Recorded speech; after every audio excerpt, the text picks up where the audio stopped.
continue our tour of the Move, Selection, and Layout tools of the Photoshop Tools panel. Thus far, we've explored the Marquee tools and the Lasso tools. That's 7 different selection tools.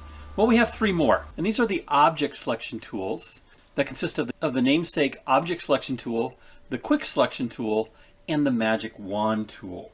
You may be asking, why do we have 10 different selection tools?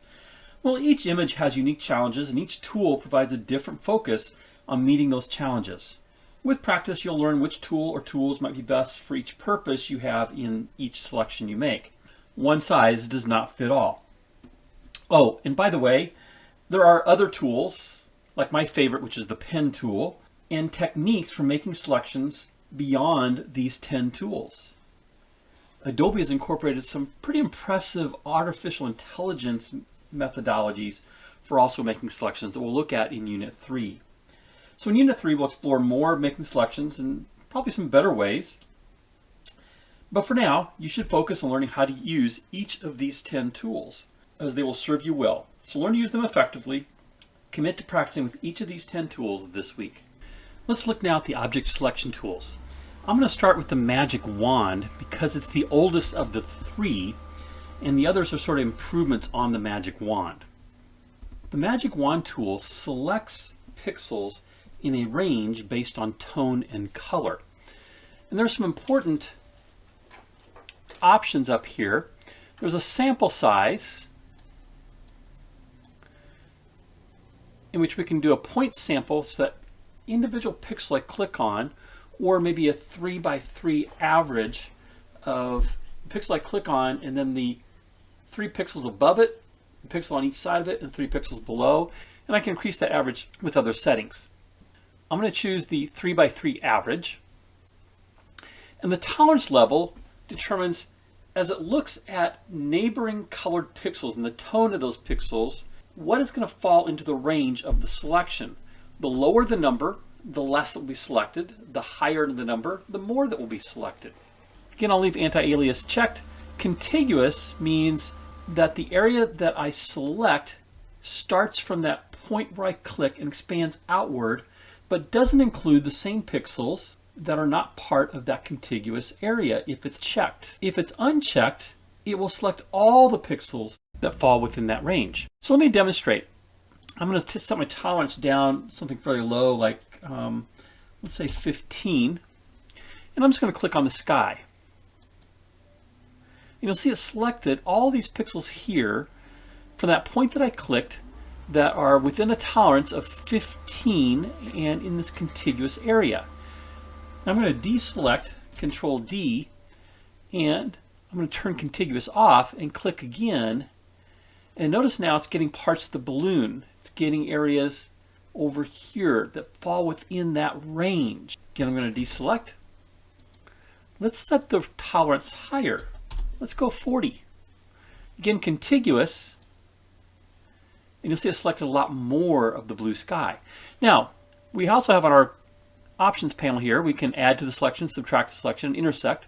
So if I want more of the blue sky, I can click the Add To or hold down the Shift key and come over and click on another area of blue, and that'll get more blue. So I'm expanding that selection. Now, if this was a solid blue sky, it would be pretty easy to select the entire sky. The clouds make it a little more difficult. If I set this as non-contiguous, and again, I'm going to deselect, it's going to get a lot more of that balloon and other areas down here in the mountains where it's hitting that color. So the settings really are your decision in trying to get the best selection that you're desiring. There's also a sample all layers here. We haven't looked at layers, but we could have multiple layers here. Normally it's going to sample just the layer we're on, but you might have multiple layers that you want to be able to combine that selection. Then we put a check mark in the sample all layers. I'm going to deselect. I'm going to go over to that other bowler balloon pick. Here we have a lot of similar color in terms of the sky. So again, I'm going to check contiguous. My tolerance is pretty high at 40. Let's just see what we get there. We're getting the sky area above the balloon very well. If I hold down the Shift key, I can click below that in this lighter blue area, and now it's getting most of that. And I'm still missing a little bit of this, of the white of the clouds down here. I might try adding that in. And now I basically have pretty much everything selected with the exception of the 3 balloons. So adding to a selection can also really help using that magic wand tool. Just to demonstrate that's what's selected, let me go to the image menu and say adjustment. Again, I'll go to hue saturation and let's colorize, and you can see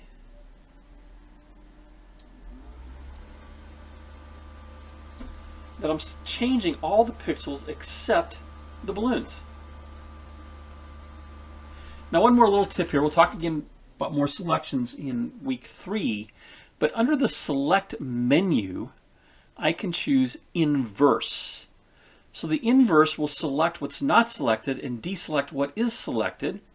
So now my marching ants that are around the edge of the document have disappeared, and the marching ants now are only around the 3 balloons. And I can say edit, copy, go to my other balloon picture and say edit, paste. And there are those balloons brought in. I might use the move tool and maybe move them to where I want them to be. I'm going to go to the edit menu and choose undo move, and then again undo paste, getting rid of those last 2 steps and back to my original document. I'm going to go back to the bowler balloon image and demonstrate one more thing as far as options in using the magic wand. So I mentioned there's some artificial intelligence now built in. In the latest versions of Photoshop, we have this option here of select subject. I'm going to do a Control D first to deselect everything. And there are 2 methods here. One is the device, which gives us quick results, or the cloud. It's just how AI algorithm works. The cloud gives a little better results, but slower. In this case, I'm going to use device. And what I'm going to do is click select subject. And you'll see it's thinking about it. It's making some progress. So we're letting Photoshop do the work for us of selecting the subject, which in this case would be the balloon. And you can see it did a really good job. It got all 3 balloons, and again I can Control C copy, come back to this document and Control V paste, and there are my balloons, and I can move those to where I want them. So again, I'm going to do edit, undo move, or you can do Control Z a second time, and that gets rid of the paste.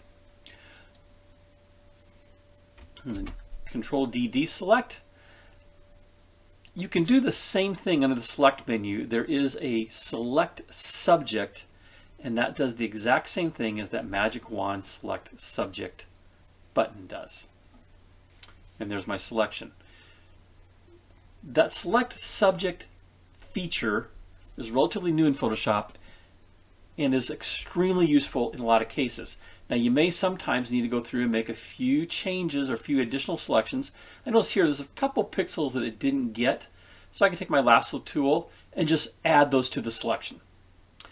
But overall, it makes selecting subjects, especially even some difficult subjects, very easy. We'll look more at that in Unit 3. Around 2007, Adobe introduced another object selection tool as the Quick Selection tool. Let's take a look at it. Here we have a make a selection, add to the selection, and subtract from the selection. We also have a brush size here. Now there's several things in the brush. In addition to size, we can select the hardness. That's going to be the edge. Is it a hard edge or a soft edge?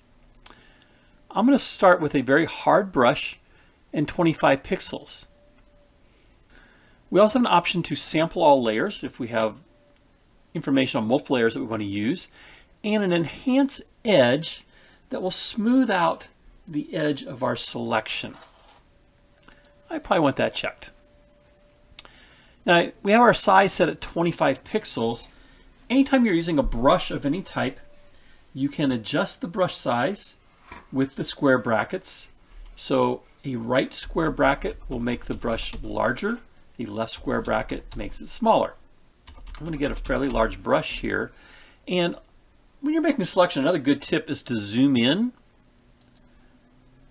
So I'm going to zoom in on this big balloon. Go back to my quick selection tool. And what we do with the quick selection tool is use it like a paintbrush. So I can click and begin to brush the areas that I want to select. Notice it's finding the edges of our object. I'm going to make my brush smaller on the fly using the left bracket and come down and just try to get the gondola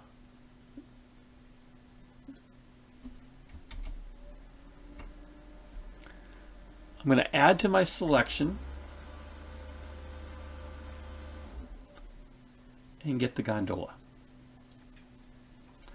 Now some areas of the sky I might want to get rid of later on. I'll clean this up, but I just want to show you basically how the quick selection tool works. I'm going to deselect. Let's go back to our image of the bowler balloon. And I'm going to do a Control D to deselect.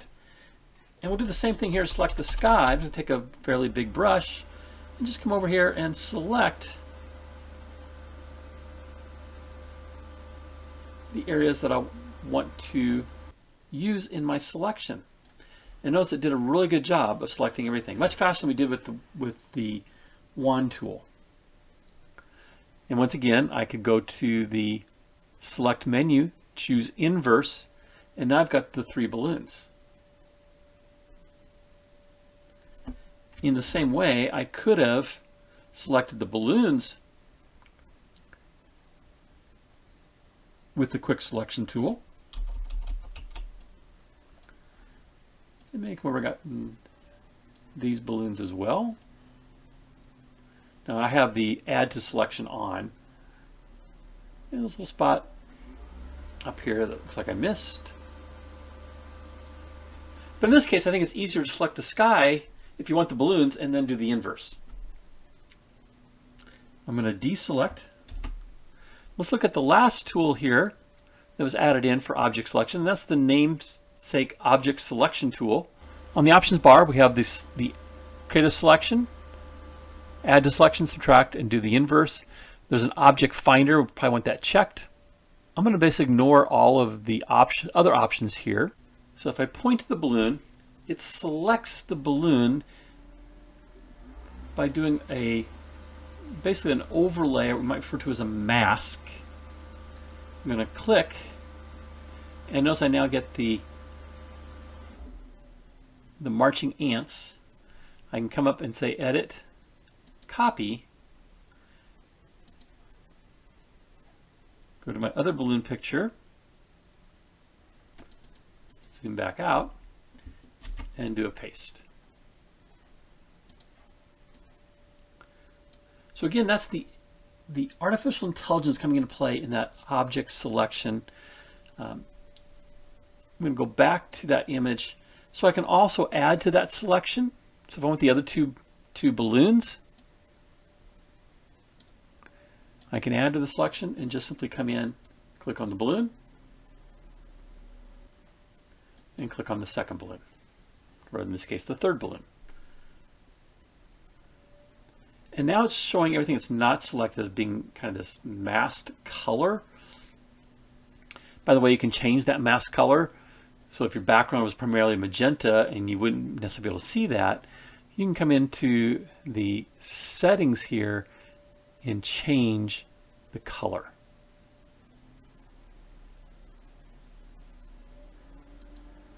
So those are the 3 object selection tools. And I'd suggest practicing them on your own images.